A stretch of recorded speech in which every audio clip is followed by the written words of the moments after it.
नमस्कार दोस्तों, जय हिंद। मैं Shashank Kumar the future maker study channel में आप लोगों को स्वागत है। दोस्तों आज हम लोग पढ़ेंगे प्रमुख राजपूत राजवंश। दोस्तों इससे पिछले वीडियो में हम लोग बताए थे कि राजपूत वंश का उत्पत्ति कैसे हुआ था उसके बारे में, लेकिन आज हम लोग पढ़ेंगे कि प्रमुख राजपूत राजवंश जो उसका नेक्स्ट पार्ट है। तो दोस्तों थोड़ा पिछला हम लोग रिपीट करते हैं कि राजपूत वंश क्या है, इसका उत्पत्ति कैसे हुआ उसके बारे में। तो दोस्तों राजपूत वंश जो है वह राजपूत अर्थात क्या, यह एक संस्कृत का शब्द है राजपुत्र। उसी शब्द से राजपूत शब्द बना हुआ है जिसका अर्थ होता है राजा का पुत्र या राजसी रक्तों का राजवंशो। दोस्तों राजपूत वंश का उदय या उत्पत्ति कैसे हुआ है इसके बारे में विवादास्पद है, अर्थात इतिहास में कोई इसका कंफर्म जानकारी नहीं है। लेकिन इसके अलावा भी अनेकों इतिहासकार और कुछ अभिलेखों के द्वारा इसका उत्पत्ति कैसे हुआ उसके बारे में बताया गया है।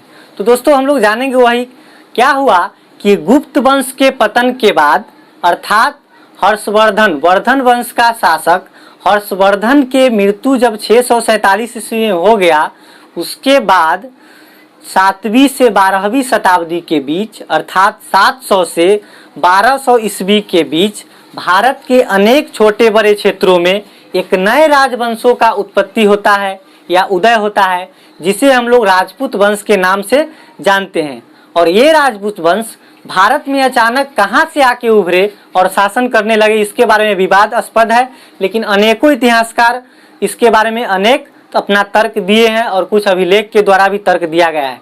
तो दोस्तों जैसे विदेशी इतिहासकार था कुछ, जैसे स्मिथ हो गया या जनरल टॉड हो गया, तो इसके द्वारा कहा गया कि एक सिथियन जो विदेशी जाति था वो भारत आए और भारत में शासन करने लगे और यही आगे चल के राजपूत वंश कहलाए।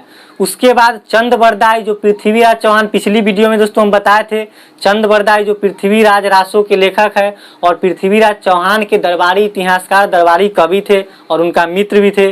तो उनके द्वारा कहा गया कि जो राजपूत वंश था उसका उत्पत्ति अग्निकुंड के द्वारा हुआ था। अब अग्निकुंड के द्वारा कैसे हुआ दोस्तों, तो देखिए क्या हुआ, जब भारत में दुष्टों एवं दैत्यों का अत्याचार बढ़ गया तो ऋषि वशिष्ठ, गौतम और अनेक ऋषियों ने माउंट आबू पर्वत जो वर्तमान में राजस्थान में है, तो उस पर्वत पे जाके एक महायज्ञ किए थे और उस यज्ञ के अग्नि से 4 वीर योद्धा निकले थे और वही चार जो वीर योद्धा थे वो आगे चल के राजपूत वंश के रूप में उभरे या राजपूत वंश कहलाए। तो दोस्तों 4 योद्धा कौन कौन थे, गुज्जर था, चौहान था, परमार था, चालुक था, जो यही आगे चल के गुज्जर प्रतिहार वंश, परमार वंश, चालुक्य वंश या सोलंकी वंश इत्यादि के नाम से प्रचलित हुआ था। इसके अलावा भी दोस्तों कुछ इतिहासकारों का कहना है कि जो राजपूत वंश थे वह सूर्यवंशी एवं चंद्रवंशी के वंशज थे। अब यहाँ देखिए सूर्यवंशी और चंद्रवंशी ये 2 शब्द आ गया, ये क्या है दोस्तों, तो सूर्यवंशी क्या था दोस्तों, भगवान श्री रामचंद्र के जो वंशज थे उसको सूर्यवंशी कहा गया और जो भगवान श्री कृष्ण के जो वंशज थे वह चंद्रवंशी कहलाया। आप लोग जैसे रामायण देखे होंगे तो उसमें बार बार प्रभु श्री राम जी बोले हैं, देखिएगा सुनने को मिलेगा आपको कि सूर्यवंशियों का यह इतिहास रहा है कि वह पहले महिलाओं और शिशुओं पर अपना अस्त्र नहीं उठाता है। उसके बाद महाभारत भी जैसे देखते होइएगा तो उसमें भी कृष्ण बार बार कहता है कि चंद्रवंशियों का यह इतिहास है या चंद्रवंशियों हमेशा धर्म के साथ देता है। तो यही सूर्यवंशी चंद्रवंशी अर्थात भगवान राम के वंशज को सूर्यवंशी और कृष्ण के वंशज को चंद्रवंशी कहा गया। तो कुछ इतिहासकार और 9वीं शताब्दी के अभिलेखों द्वारा यह कहा गया है कि जो राजपूत वंश जो उभरे थे भारत में वह सूर्यवंशी और चंद्रवंशी के वंशज थे। तो इसके आगे दोस्तों हम लोग अब पढ़ेंगे कि प्रमुख राजपूत वंश की उत्पत्ति तो पढ़ चुके, पिछली वीडियो में पूरे डिटेल से है दोस्तों, देखिएगा मैप के द्वारा। अभी थोड़ा रिपीट कर देते हैं कैसे कि भारत में प्रमुख राजवंशों का शासन कैसे था या कहाँ था। तो दोस्तों आप मैप के द्वारा भी जैसे देख सकते हैं, गुजरात में गुज्जर प्रतिहार का शासन था, उसके बाद चालुक्य वंश का भी शासन गुजरात में था। अजमेर और दिल्ली क्षेत्र में जो था पृथ्वीराज चौहान का शासक था, बताए थे भी कैसे कैसे रिलेशन था दोनों जगह। उसके बाद मालवा में परवार वंश का शासक था, कन्नौज में गढ़वाल वंश का शासन था। तो ये सब आप पिछले वीडियो में आप मैप के द्वारा भी समझ सकते हैं। आगे आज हम लोग चलेंगे दोस्तों प्रमुख राजपूत राजवंश। तो दोस्तों अब आगे देखिए गुज्जर प्रतिहार वंश। अब गुज्जर प्रतिहार वंश दोस्तों, गुज्जर प्रतिहार वंश के बारे में ऐसा कहा जाता है कि ये वंश राम के अनुज लक्ष्मण के ही वंशज थे, जो कि राम के लिए द्वारपाल का काम करते थे। और यही आगे गुज्जर प्रतिहार वंश के नाम से प्रचलित। तो कैसे दोस्तों, तो यह राम के अनुज जो लक्ष्मण थे, लक्ष्मण जी, उनका जो वंशज था वो द्वारपाल का काम करते थे प्रभु श्री राम के लिए, और द्वारपाल को ही प्रतिहार कहा जाता था। अर्थात बोले तो द्वारपाल का पर्यायवाची शब्द ही प्रतिहार होता है, और उस समय प्रतिहार को द्वारपाल ही कहा जाता था। और गुज्जर जो था, गुज्जर वह एक जाति का नाम था जो राम के अनुज लक्ष्मण के वंशज था, गुज्जर जाति। तो यही आगे चल के गुज्जर प्रतिहार वंश के नाम से प्रचलित हुआ। अर्थात द्वारपाल, गुज्जर द्वारपाल, जो द्वारपाल का काम करता था, द्वारपाल को ही प्रतिहार कहा गया, और गुज्जर जाति का था, इसलिए इसे गुज्जर प्रतिहार वंश के नाम से जाना जाता है। तो देखिए थोड़ा इस गुज्जर प्रतिहार वंश के बारे में दोस्तों। गुज्जर प्रतिहार वंश का जो संस्थापक था वह नागभट्ट प्रथम था। दोस्तों देखिए, गुज्जर प्रतिहार वंश का जो संस्थापक था नागभट्ट प्रथम था, जो कि इसका मालवा में शासक था। 730 ईस्वी में इन्होंने इस वंश का स्थापना किए थे और उनका शासन था मालवा में। गुज्जर प्रतिहार वंश का प्रारंभिक राजधानी उज्जैन था। ध्यान रखिएगा, गुज्जर प्रतिहार वंश का प्रारंभिक राजधानी उज्जैन था, और बाद में कन्नौज भी हुआ, जो नागभट्ट द्वितीय ने उज्जैन से बदल के कन्नौज कर दिया था। इसके बारे में आगे बताते हैं क्यों कन्नौज किया था, कैसे हुआ था। उसके बाद आगे है दोस्तों त्रिपक्षीय संघर्ष। ये त्रिपक्षीय संघर्ष क्या है थोड़ा समझिएगा दोस्तों। त्रिपक्षीय संघर्ष क्या है, देखिए, कन्नौज पर अधिकार और विजय के लिए तीन राजवंश आपस में टकरा गए। अर्थात तीन राजवंश आपस में संघर्ष कर लिए, युद्ध कर लिए कन्नौज पर विजय के लिए। कौन कौन तीन राजवंश है, जैसे दोस्तों प्रतिहार वंश जिसका शासक वत्सराज, पाल वंश जिसका शासक धर्मपाल, राष्ट्रकूट वंश जिसका शासक ध्रुव। तो ये तीनों वंश आपस में टकरा गए, युद्ध किए कन्नौज पर विजय के लिए। लेकिन इन तीनों वंशों में राष्ट्रकूट वंश के शासक ध्रुव सबसे शक्तिशाली शासक था। तो यह धर्मपाल एवं वत्सराज दोनों को पराजित करके दक्षिण की ओर चला गया, और जब यह चला गया उसके बाद मौके के फायदा उठाकर प्रतिहार वंश का शासक वत्सराज ने धर्मपाल को पराजित कर दिया और कन्नौज पर अधिकार कर लिया। तो इसी को हम लोग त्रिपक्षीय संघर्ष के नाम से जानते हैं। और ध्यान रखिएगा, प्रतिहार वंश का जो संस्थापक है, हम बताया कि प्रतिहार वंश का संस्थापक नागभट्ट प्रथम है, पाल वंश का संस्थापक गोपाल, राष्ट्रकूट वंश का संस्थापक है दंती दुर्ग। तो ये डिटेल में आगे बताएंगे, अभी आगे चलिए। तो त्रिपक्षीय संघर्ष दोस्तों समझ गए, कन्नौज पर अधिकार के लिए तीन राजवंश का संघर्ष हुआ, तीन राजवंश आपस में युद्ध किया। प्रतिहार वंश का शासक वत्सराज, पाल वंश का धर्मपाल, और राष्ट्रकूट वंश का शासक ध्रुव। ये तीनों ने आपस में युद्ध किया। तो इस तीनों में राष्ट्रकूट वंश का शासक ध्रुव ज्यादा शक्तिशाली था, इसलिए प्रतिहार वंश और पाल वंश को पराजित कर दिया और दक्षिण की ओर चला गया। जब चला गया तो मौके का फायदा उठाकर प्रतिहार वंश का शासक वत्सराज ने क्या किया, धर्मपाल को पराजित करके कन्नौज पर अधिकार कर लिया। और चूंकि कन्नौज पर क्या हो गया, यह गुज्जर प्रतिहार वंश का शासन हो गया, इसलिए आगे चल के यही जो नागभट्ट द्वितीय है वह कन्नौज को अपना राजधानी बना लिया। अब देखिए दोस्तों क्या हुआ, नागभट्ट प्रथम ने गुजरात से होने वाले सभी अरब आक्रमण को असफल किया था। यह ग्वालियर अभिलेख में कहा गया है। ग्वालियर अभिलेख के द्वारा क्या हुआ था दोस्तों कि गुजरात में जो भी अरब आक्रमण, गुजरात क्षेत्र से भारत पर आक्रमण करने के लिए आए थे अरब यात्री, अरब आक्रमणकारी, वो सभी को यह नागभट्ट प्रथम ने असफल कर दिया था। उससे युद्ध करके उसको गुजरात क्षेत्र से भारत में घुसने नहीं दिया था। उसके बाद दोस्तों इस वंश के बाद नागभट्ट प्रथम के बाद कक्कुक एवं देवराज शासक बनता है। कक्कुक एवं देवराज शासक बनता है। यह कौन था, तो यह नागभट्ट प्रथम का ही भतीजा था। नागभट्ट प्रथम का भतीजा कक्कुक एवं देवराज शासक बना। फिर उसके बाद वत्सराज शासक बना। उसके बाद कक्कुक का शासन खत्म हो गया। उसका देवराज के बाद देवराज का ही पुत्र वत्सराज, जो कि त्रिपक्षीय संघर्ष में भाग लिया था और धर्मपाल को हराया था, अभी बताए हैं। तो कक्कुक एवं देवराज के बाद देवराज का पुत्र वत्सराज शासक बनता है और उसका उत्तराधिकारी बनता है, जो कि यह ध्रुव से हार गया था। ध्रुव ने इसको पराजित कर दिया था। राष्ट्रकूट वंश के शासक ध्रुव ने पराजित किया था त्रिपक्षीय संघर्ष में, जो अभी हम बताएं। एक बार दोस्तों रिक्वेस्ट है, पिछला वीडियो देखिएगा, राजपूत वंश का उत्पत्ति या राजपूत काल या पूर्व मध्यकालीन काल के संबंध में बनाया है। पिछला देखिए, ज्यादा समझ में आएगा। अब देखिए, वत्सराज शासक बन जाता है कौन? देवराज का पुत्र वत्सराज शासक बना, जो देवराज का पुत्र एवं उत्तराधिकारी भी था, जो ध्रुव से हार गया था। तो दोस्तों ध्रुव से हारने का जो बताए थे, त्रिपक्षीय संघर्ष में ध्रुव, जो राष्ट्रकूट वंश का शासक था, ध्रुव से हार गया था और मौका देख के पाल वंश के शासक धर्मपाल को पराजित कर कन्नौज पर विजय किया था। उसके बाद दोस्तों इसके बाद शासन आता है नागभट्ट द्वितीय का, जो नागभट्ट द्वितीय शासन करता है। तो डॉक्टर आर.सी. मजूमदार का एक मत है, एक कहना है कि यह एक जो ये नागभट्ट द्वितीय जो थे, एक प्रांतीय साम्राज्य को सैनिक तथा राजनीतिक शक्ति में परिवर्तित किया था। उसके बाद दोस्तों नागभट्ट द्वितीय के बाद पुनः आता है रामभद्र, जो कि एक दुर्बल शासक के रूप में जाना जाता है। और रामभद्र का ही पुत्र आगे फिर आता है। रामभद्र का शासन जब समाप्त हो जाता है, रामभद्र पाल वंश के शासकों द्वारा पराजित होता है। उसके बाद रामभद्र का ही पुत्र आगे प्रमुख शासक के रूप में उभरता है, मिहिर भोज। रामभद्र के बाद ही प्रमुख शासक के रूप में मिहिर भोज उभरता है और मिहिर भोज इस वंश का प्रमुख शक्तिशाली शासक बनता है। दोस्तों अब मिहिर भोज क्या हुआ, इसका शासनकाल 836 से 889 ईस्वी के बीच चलता है। यह रामभद्र का ही पुत्र था, जो कि एक दुर्बल शासक रामभद्र था, उसी का पुत्र था मिहिर भोज, और यह अपने पिता से भी अच्छा काम किया, एक प्रमुख शासक के रूप में उभरे। दोस्तों इनका प्रमुख कार्य था साम्राज्य विस्तार किए ज्यादा से ज्यादा एवं सुव्यवस्थित शासन चलाए।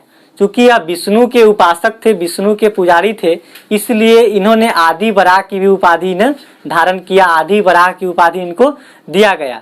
उसके बाद दोस्तों क्षेत्र इनका था काठियावाड़, पंजाब, मालवा, मध्य प्रदेश इत्यादि इसका क्षेत्र था। दोस्तों इनके पास अपार सैनिक शक्ति था। ऐसा कहा जाता है कि इनके पास अपार सैनिक शक्ति था और यह मुसलमानों का घोर शत्रु थे। मुसलमानों का घोर शत्रु, यह कौन किसने बोला दोस्तों?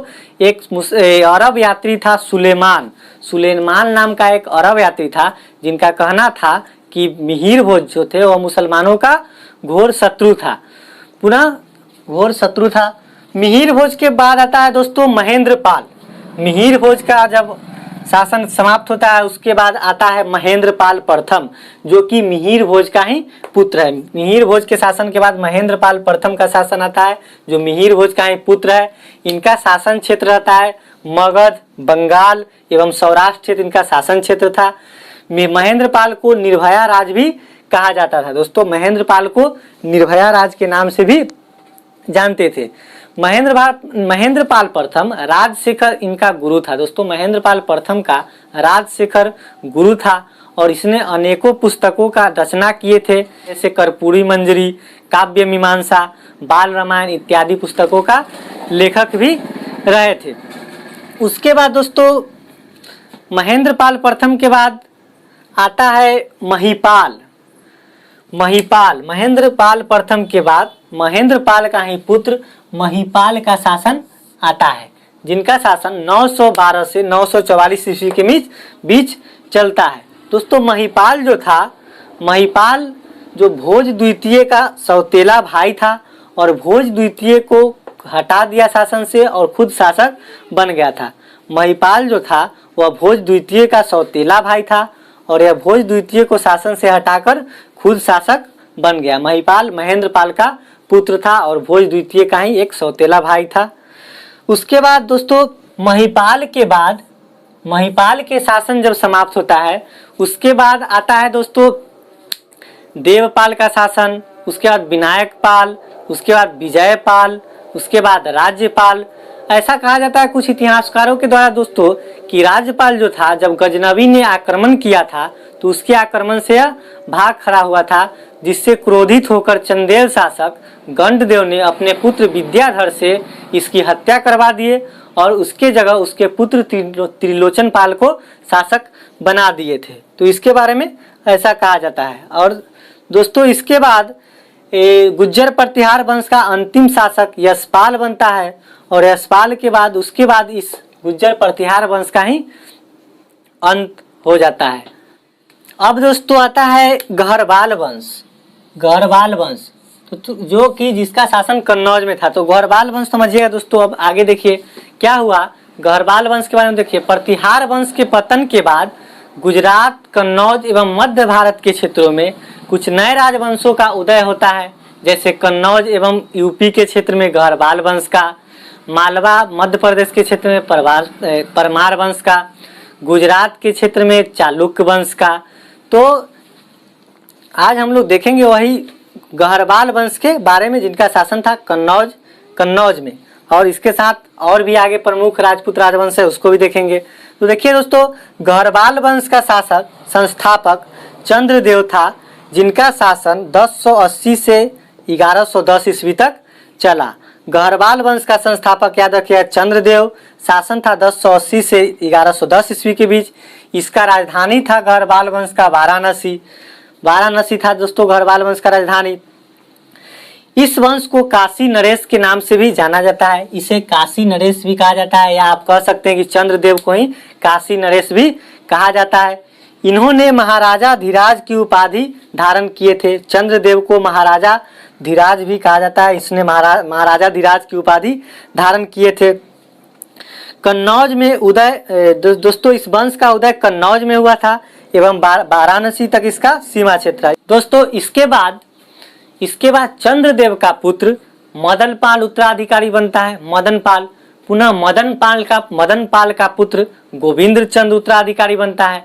पुनः गोविंद चंद्र का पुत्र विजय चंद्र शासक बनता है, और विजय चंद्र का पुत्र जयचंद शासक बना, जो कि एक प्रमुख शासक के रूप में उभरता है। देखिए दोस्तों, जयचंद जो कि विजय चंद्र का पुत्र था, वह 1170 ईस्वी में अपना गद्दी संभाला। इनका संबंध पृथ्वीराज चौहान के साथ अच्छा नहीं था, और इन्होंने चंदावर के युद्ध में 1194 में गोरी से पराजित हो गए थे। इसके बारे में थोड़ा समझिएगा दोस्तों। इसके बारे में हम पिछली वीडियो में भी इनके पृथ्वीराज चौहान से संबंध के बारे में बता चुके हैं। तो इनका दोस्तों जयचंद का कन्नौज पर शासन था, और कन्नौज पर गढ़वाल वंश के एक प्रमुख शासक थे। गढ़वाल वंश का एक प्रमुख शासक है दोस्तों। क्या हुआ कि जब तराइन का प्रथम युद्ध हुआ अजमेर क्षेत्र में, तो उसमें पृथ्वीराज चौहान और गोरी के बीच हुआ, तो पृथ्वीराज चौहान का विजय हो गया।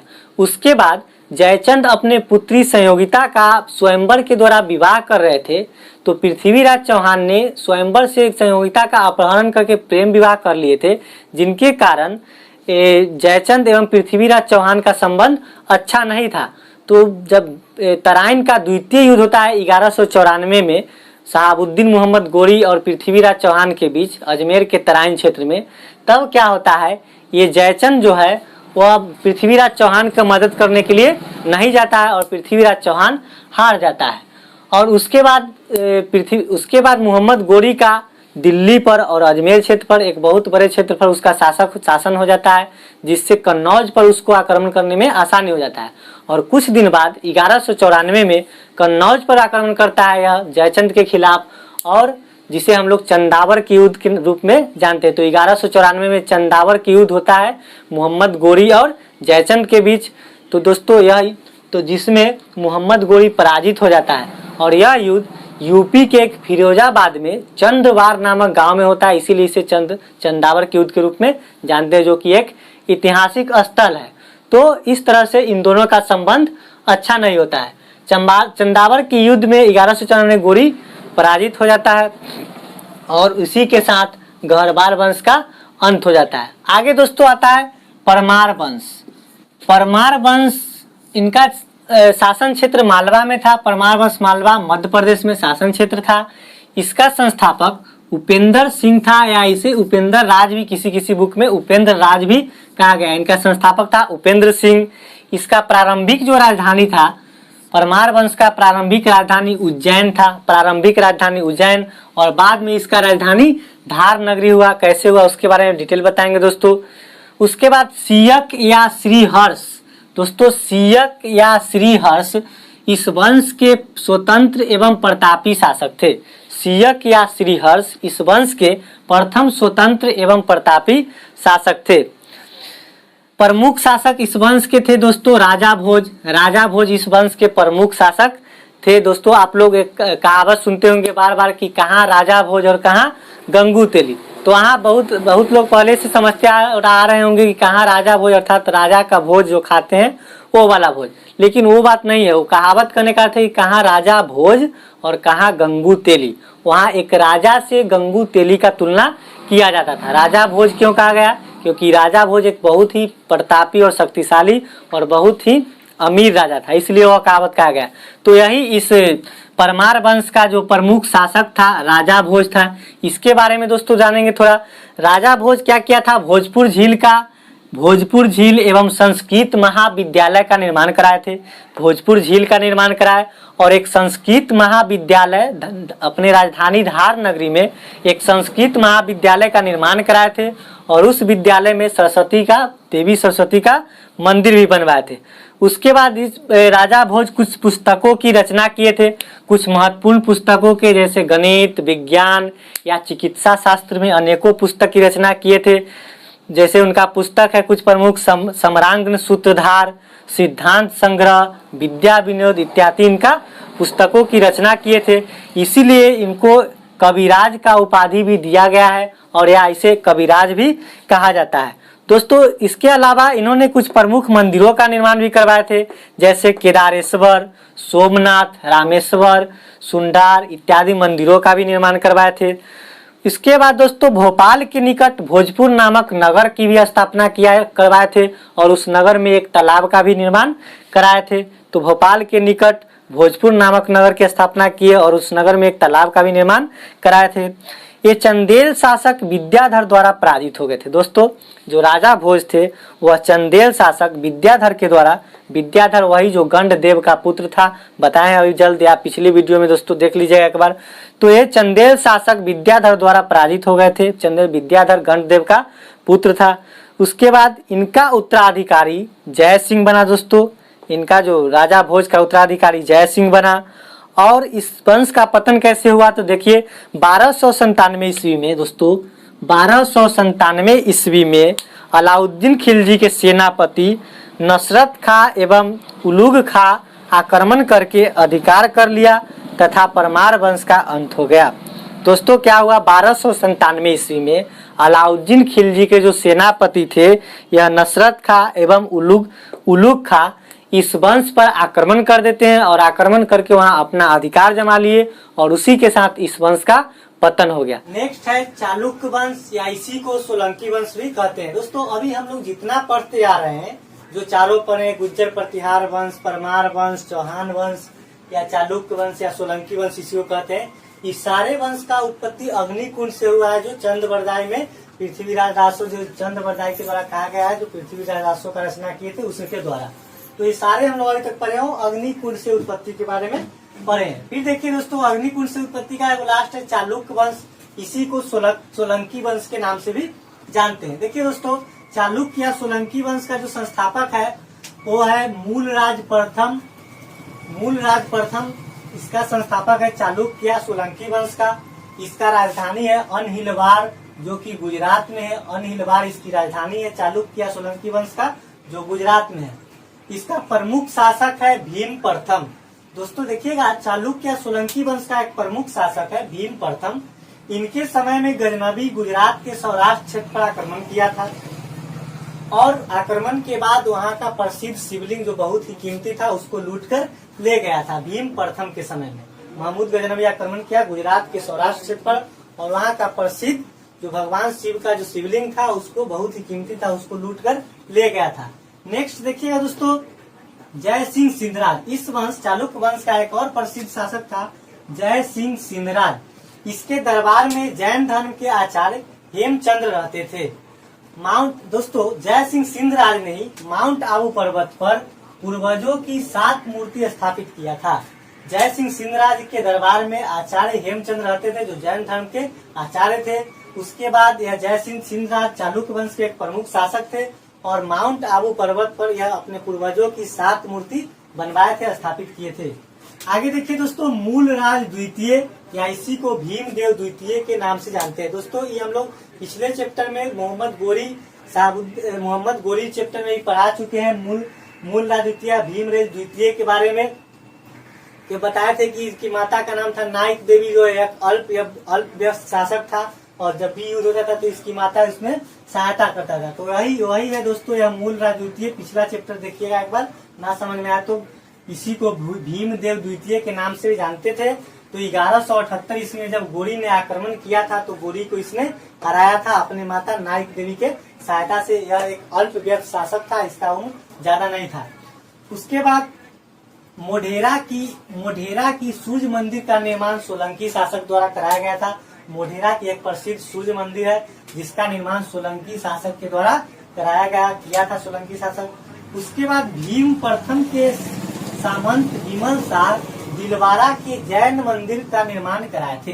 दोस्तों भीम प्रथम थे तो एक प्रसिद्ध मंदिर है जैन मंदिर जो माउंट आबू पर्वत राजस्थान में है, उसका निर्माण भीम प्रथम के सामंत विमल शाह ने करवाए थे, जो माउंट आबू पर वर्तमान है। आगे दोस्तों अगला देखिए, नेक्स्ट है चौहान वंश। चौहान वंश, इसका एक प्रमुख शासक है पृथ्वीराज चौहान, जिसके बारे में हम डिटेल में बता चुके हैं दोस्तों, अभी भी बताएंगे। पिछला वीडियो में एक बार देखिएगा। तो चौहान वंश का देखिएगा, इसका संस्थापक है चौहान वंश का संस्थापक वासुदेव।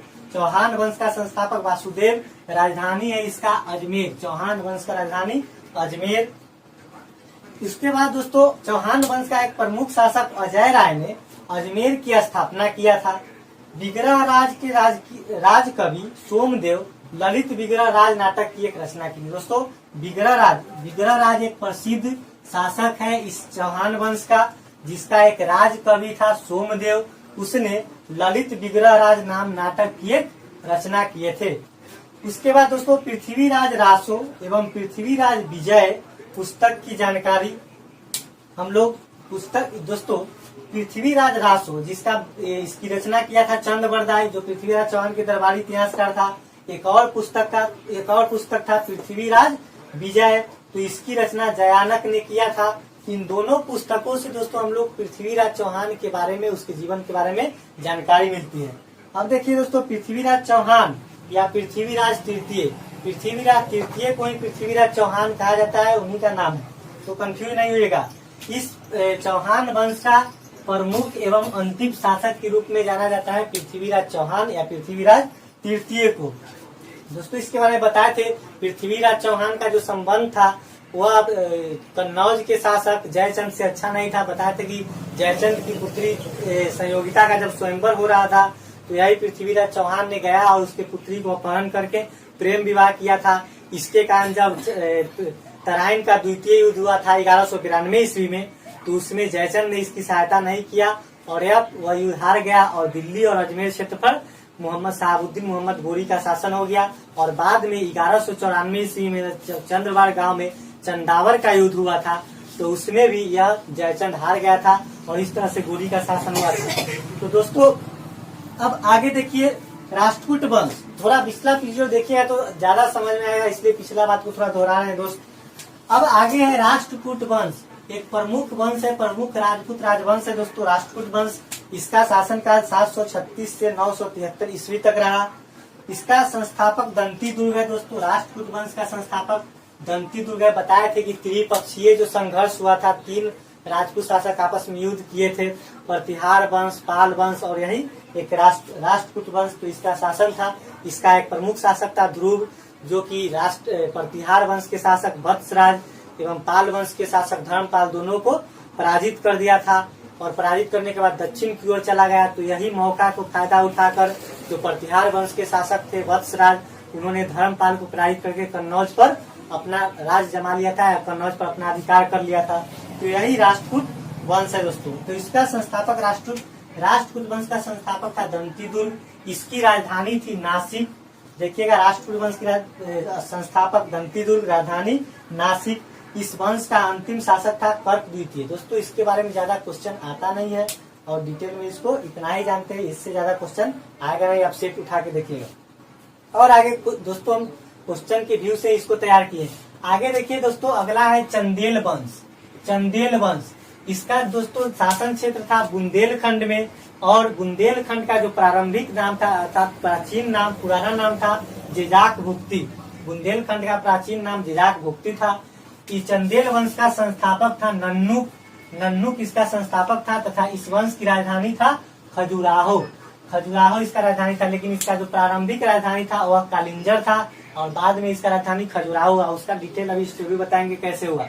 उसके बाद दोस्तों प्रारंभिक राजधानी कालिंजर हो गया। उसके बाद यशोवर्मन, दोस्तों इस वंश का एक प्रमुख शासक था यशोवर्मन, जो कि प्रथम प्रतापी एवं स्वतंत्र शासक था। आगे दोस्तों खजुराहो का प्रसिद्ध विष्णु मंदिर का निर्माण बैकुंठ की मूर्ति। देखिए दोस्तों यह प्रसिद्ध शासक यशोवर्मन जो था वह खजुराहो का एक प्रसिद्ध विष्णु मंदिर था, उसका निर्माण कराए और उसमें बैकुंठ अर्थात भगवान विष्णु का उसमें मूर्ति स्थापित किए थे, जो कि बहुत ही प्रसिद्ध मंदिर है। उसके बाद दोस्तों इस वंश का चंदेल वंश का एक और प्रमुख शासक आगे आता है गंडदेव का पुत्र विद्याधर। गंडदेव भी प्रमुख शासक था दोस्तों, लेकिन इसका पुत्र विद्याधर जो कि प्रतिहार शासक राज्यपाल की हत्या की थी। स्टोरी बता चुके दोस्तों। क्या हुआ था कि जब महमूद गजनवी ने जब भारत पर आक्रमण किया था तो उस समय राज्यपाल था। एक समय था कि राज्यपाल उस वहाँ का शासक था। तो राज्यपाल ने जब महमूद गजनवी ने आक्रमण किया तो अपना किला छोड़कर भाग गया। तो उससे बहुत ज्यादा दुखी होकर गंडदेव ने अपना पुत्र विद्याधर से राज्यपाल की हत्या करवा दी और उसके जगह उसके पुत्र त्रिलोचन पाल को वहाँ का शासक बना दिया, जो कि बाद में उसने भी महमूद गजनवी से हार गया था और इस तरह से उस वंश का पतन हो गया था। फिर दोस्तों आगे देखिए, इस वंश का प्रमुख शासक के रूप में हम लोग जानते हैं धंगदेव, गंडदेव, रीतिवर्मन, परमाल इत्यादि इस वंश का प्रमुख शासक था। उसके बाद दोस्तों जो धंगदेव ने देखिए दोस्तों हम बताए थे कि प्रारंभिक जो राजधानी था चंदेल वंश का वह कालिंजर था और बाद में खजुराहो हो गया। तो यही है दोस्तों, धंगदेव ने ही कालिंजर से खजुराहो राजधानी बनाया था। पहले था कालिंजर, तो धंगदेव ने अपना राजधानी कालिंजर से उठाकर खजुराहो बना दिया था। उसके बाद दोस्तों इस वंश का चंदेल वंश का अंतिम शासक था परमर्दी देव इस वंश का अंतिम शासक था। अब देखिए आगे दोस्तों 1305 और आप किसी बुक में 1202 ईस्वी मिल जाएगा। तो 1305 या 1202 ईस्वी में कुतुबुद्दीन ऐबक की अधीनता स्वीकार कर लिया था। यही परमर्दी देव ने, जो इस वंश का चंदेल वंश का जो अंतिम शासक था परमर्दी देव, वह 1305 ईस्वी में या किसी बुक में 1202 ईस्वी मिलेगा। तो इसमें उसने क्या किया था, कुतुबुद्दीन ऐबक की अधीनता स्वीकार कर लिया और इसी कारण यह जो चंदेल वंश था यह दिल्ली में मिल गया और इस तरह से इस वंश का पतन हो गया। उसके बाद आगे जैसे दोस्तों पाल वंश का चर्चा हुआ, इसलिए पाल वंश के बारे में थोड़ा जान लेते हैं। पाल वंश का चर्चा क्या, त्रिपक्षीय संघर्ष जो हुआ था उसमें किए थे। तो पाल वंश का संस्थापक था गोपाल, और इस वंश का प्रमुख शासक था धर्मपाल कौन था दोस्तों, यही गोपाल का पुत्र था धर्मपाल। तो इस वंश का प्रमुख शासक था धर्मपाल। उसके बाद उत्तर भारत का सर्वोच्च शासक के रूप में जाना जाता है दोस्तों, धर्मपाल को ही उत्तर भारत का सर्वोच्च शासक के रूप में जाना जाता था। इसके बाद इसे उत्तरापद स्वामी भी कहा जाता था, क्योंकि यह उत्तर भारत का सर्वोच्च शासक था इसलिए इन्हें उत्तरापद स्वामी के नाम से भी जाना जाता था या उसे उत्तरापद स्वामी कहा जाता था। दोस्तों त्रिपक्षीय संघर्ष हुआ था तो वत्सराज जो कि प्रतिहार वंश का शासक था, ध्रुव जो कि राष्ट्रकूट वंश का शासक था, इन दोनों ने इसको पराजित कर दिया था दोस्तों। पर त्रिपक्षीय संघर्ष में बताए थे कि प्रतिहार शासक वत्सराज और राष्ट्रकूट शासक ध्रुव ने धर्मपाल को पराजित कर दिया था त्रिपक्षीय संघर्ष में। तो यही है वह धर्मपाल जो प्रतिहार शासक एवं राष्ट्रकूट शासक ध्रुव से पराजित हो गया था। उसके बाद दोस्तों इस वंश का कुछ प्रमुख शासक भी हुए, देवपाल, महीपाल, नयपाल, रामपाल इत्यादि इस वंश का प्रमुख शासक था। दोस्तों राजपूत राजवंश तो बहुत ज्यादा लंबा है, लेकिन प्रश्न के दृष्टिकोण से हम जो प्रमुख था उसके बारे में बता चुके हैं। ऐसे आप लोग टेंशन ना ले दोस्तों, जितने भी राजपूत वंश है जो बताए थे पूरा इसका 36 भाग है, तो जितने भी राजपूत वंश है उसका एक अलग से उसका वंश का संस्थापक, राजधानी, पुराना राजधानी, नया राजधानी या उसका प्रमुख शासक कौन है, कब स्थापना हुआ, इस पर एक अलग से शॉर्ट में वीडियो बना देंगे, आप लोग देख लीजिएगा।